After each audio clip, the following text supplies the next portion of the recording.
নমস্কার, নিউজ নয়ের পর্দায় বাংলা সংবাদে আপনাদের সকলকে স্বাগত। এই মুহূর্তে আপনাদের সঙ্গে রয়েছে আমি পাপড়ি। চোখ রাখছি আজকের বিস্তারিত সংবাদে। অমরপুরে দক্ষ ব্রু উপভোক্তাদের মধ্যে টুলকিট বিতরণ অনুষ্ঠানের আয়োজন করা হয়। অনুষ্ঠানে উপস্থিত ছিলেন মুখ্যমন্ত্রী ডক্টর মানিক সাহা সহ প্রশাসনের অন্যান্য আধিকারিক ও বিশিষ্ট ব্যক্তিরা। দক্ষতা উন্নয়নের মাধ্যমে ব্রু সম্প্রদায়ের উপভোক্তাদের স্বনির্ভর করে তোলার লক্ষ্যে এই উদ্যোগ নেওয়া হয়েছে।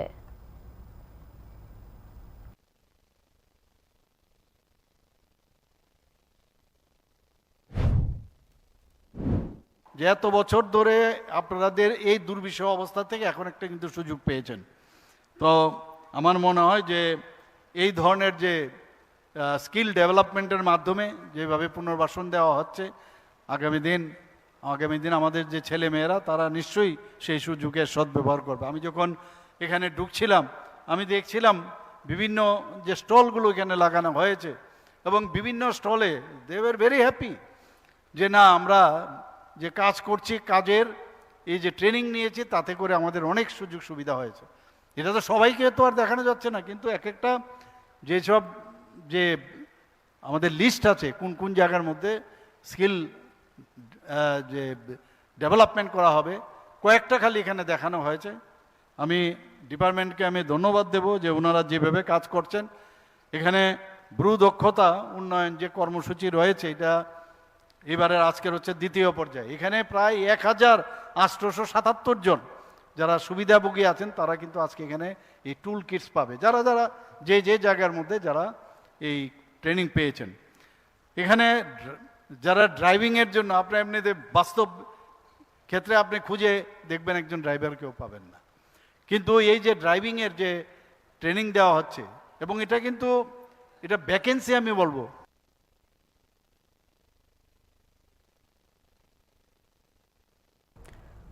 গতকাল আগরতলা শহর ও আশেপাশে এলাকায় ভারী বৃষ্টির জেরে হাওড়া নদীর জলস্তর বৃদ্ধি পায়। এর ফলে বলদাখাল চন্দ্রপুর জাতীয় সড়কের একটি অংশের জলের তলায় চলে যায়। রাস্তায় জল জমে যাওয়ায় যান চলাচলে বিঘ্ন সৃষ্টি হয়। হঠাৎ জলস্তর বৃদ্ধিতে স্থানীয়দের মধ্যেও উদ্বেগ দেখা দিয়েছে। এই তো বলদাখাল তো সবসময় তো ফ্লাডের এফেক্ট হয়, কিন্তু কালকে রাত্রে ধরেও প্রচন্ড জল হয়। কিন্তু আমাদের বিধায়ক স্যার সবাইকে ফোন করেছে এবং আমাদেরকে বলেছে সবাইকে যেন এনে শেল্টার হাউসে নেওয়ার জন্য, এবং শেল্টার হাউসে শুকনা খাবারের ব্যবস্থা করা হয়েছে এবং বিকালে তারা ভাত খাওয়ার হবে এবং কোনো সময় খাওয়ার জন্য না করে না। প্রচন্ড খাবার আছে, এসডিএম থেকে দিতেছে এবং আমাদের বিধায়ক স্যারও করতেছে। তাই অসংখ্য ধন্যবাদ আমাদের বিধায়ক স্যারকে। আসবে, বেরিয়েছেন অন্য এরিয়ার ভিতরে দেখাশোনা করতেছে এবং আমাদের এখানেও আসবে। তিনিও মানে ঘুমায়নি সারা রাত্র, আমাদেরকে সবাইকে ফোন করেছে, ফোন করে অ্যালার্ট করে দেওয়ার জন্য বলছে সবাই যেন পালপাড়া থেকে এসে শেল্টার হাউসে যাওয়ার জন্য। কতজন লোক শরণার্থী হয়েছে এখন?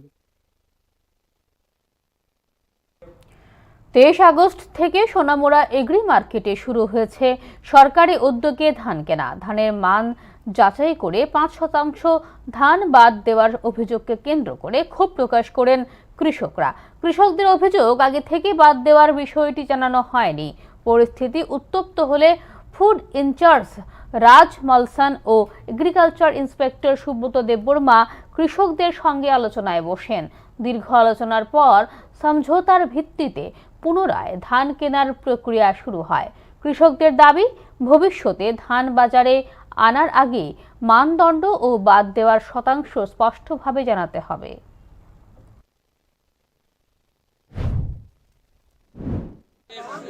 ধান আইডেন্টিফাই করে পার্সেন্টেজ বাদ দেয়, তারা মেলের সাথে লিঙ্ক করিয়া এবং কৃষকদের মাননের জন্য 5% বাদ দিলে 100 কেজিতে 5 কেজি এভারেজ আমরা রায়পুরে 8 থেকে 900 টাকার মধ্যে 800 টাকার মধ্যে ধান রেট পড়বে।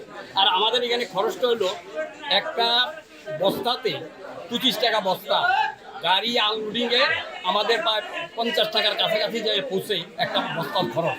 সেই হিসেবে যদি আমাদের প্রতি 100 কেজিতে যদি আমরা 100 টাকা খরচ পড়ে এখানে আনা পর্যন্ত লেবার এবং এটা নিয়ে, এখন এখান থেকে যদি আরো 100 কেজি আরো 100 টাকা ধান বিক্রি করে, আমরা বাজারে এখানে পার্সেন্টেজ লয়ে একটু তারা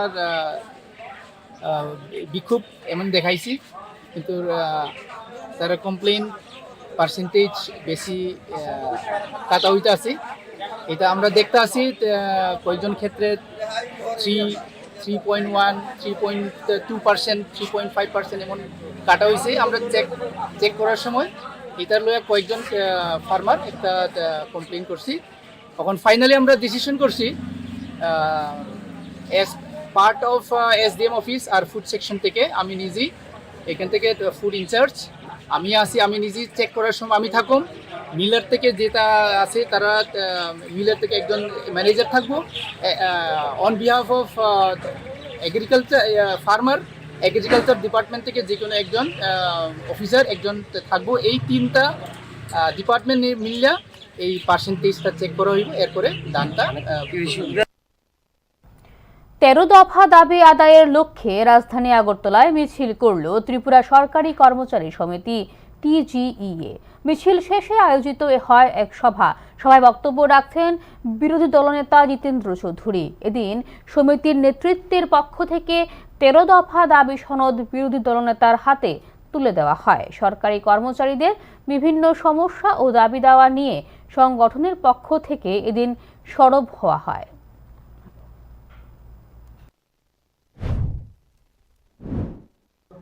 আজকে আমরা ত্রিপুরা ইলেকট্রিসিটি কনজিউমার অ্যাসোসিয়েশনের পক্ষ থেকে বর্ধিত বিদ্যুৎ মাশুল, fixed charge, duty charge, FPPCA যেটা ফুয়েল চার্জ হিসেবে ধরে, এই সমস্ত চার্জের নামে যে বাড়তি টাকা আদায় হচ্ছে সেগুলি প্রত্যাহার এবং স্মার্ট মিটার বাতিলের দাবিতেই আজকে আমাদের এই কনভেনশন। শিবনার ইশানপুর গ্রাম পঞ্চায়েতের 4 নম্বর ওয়ার্ডের আমগাছিয়া যাওয়ার রাস্তায় বক্স কালভার্টের অ্যাপ্রোচ ওয়াল ভেঙে যাওয়ায় বিপজ্জনক হয়ে উঠেছে সড়কটি। বর্ষায় মাটি সরে গিয়ে রাস্তার একাংশ ধসে পড়ছে। স্থানীয়দের অভিযোগ, সাময়িকভাবে প্যারাসিটিং করে মাটি ফেলা হলেও পর্যাপ্ত কাজ না হওয়ায় পরিস্থিতি আরও খারাপ হয়েছে। যে কোনো সময় গাড়ি কালভার্টে ওঠার সময় দুর্ঘটনার আশঙ্কা রয়েছে। দ্রুত অ্যাপ্রোচ ওয়াল নির্মাণ করে রাস্তা সংস্কারের দাবি জানিয়েছেন স্থানীয়রা।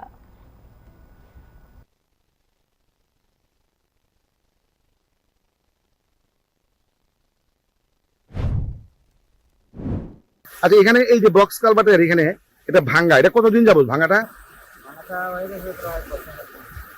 এটা কে ঠিক করছে? কে ঠিক করছে তার নাম জানি না। পঞ্চায়েত করছে না ব্লকের থেকে করছে? এই যে আচ্ছা, এই কাজটা কি ঠিক হয়েছে? করছে দেন সমস্যাটা কি? প্যারাসিটিং সম্পূর্ণ দিছে না, মাটিও চাপাইছে না।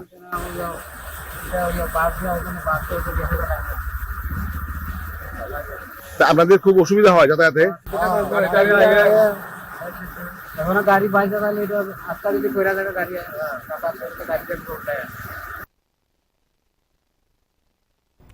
ত্রিপুরা চটকল শ্রমিক ইউনিয়ন ও জুট মিল পেনশনার সোসাইটির উদ্যোগে জুন মাসে জুনু দাস ভবনে এক সাংবাদিক সম্মেলন অনুষ্ঠিত হয়। সম্মেলনে জুট মিল ও EPFO কর্তৃপক্ষের কাছে আদালতের নির্দেশ অনুযায়ী হায়ার পেনশন সহ সংশোধিত বেতন ভাতার ভিত্তিতে পেনশন পুনর্বিন্যাসের দাবি জানানো হয়। পাশাপাশি বকেয়া অর্থ প্রদানের আদলে পুরনো পেনশন পুনর্বিন্যাস নিশ্চিত করার দাবিও তোলা হয়। দাবিগুলি পূরণ না হলে আগামী দিনে গণধর্ণা ও গণডেপুটেশন কর্মসূচি গ্রহণ করা হবে বলে সাংবাদিক সম্মেলনে জানানো হয়।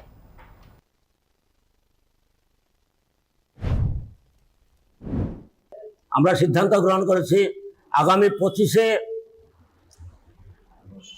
অগাস্ট সকাল 11টা থেকে আমরা PF অফিসের সামনে আমরা গণধর্ণায় সামিল হব এবং আমরা আমাদের দাবি যে হায়ার পেনশন এবং এই যে রিভিশনের বেতন, পুনর্বিন্যাসকৃত বেতন, তার ভিত্তিতে পেনশন দেওয়ার জন্য আমরা সেখানে গণধর্ণা করব এবং গণধর্ণার পক্ষ থেকে আমরা PF কমিশনারকে আমরা ডেপুটেশন দিয়ে আমাদের বক্তব্যটা সেখানে প্রকাশ করব।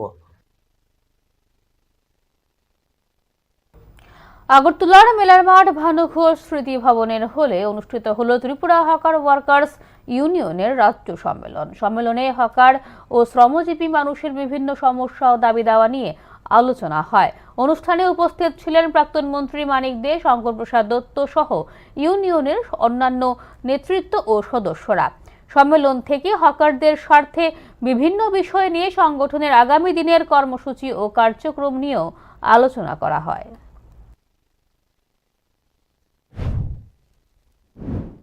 কি বলেছিলাম আমরা? ভারতবর্ষে 8.5 কোটি আছে যারা ক্ষুদ্র ব্যবসায়ী, এটা দিয়ে তারা মুখের আহার জোগাড় করে, খাদ্য জোগাড় করে এই কাজটা করে।